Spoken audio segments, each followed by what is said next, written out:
আপনি যখন শেখ হাসিনার জন্য মন খারাপ করেন তখন আমি ভাবি গোলাম আজমের কথা, যাকে বিনা দোষে ফাঁসিতে ঝোলানো হয়েছিল।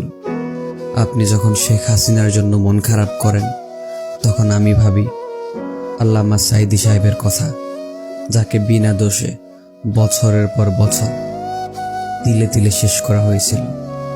আপনি যখন শেখ হাসিনার জন্য মন খারাপ করেন তখন আমি ভাবি আবু সাঈদের কথা, যাকে গুলি করে হত্যা করা হয়েছিল।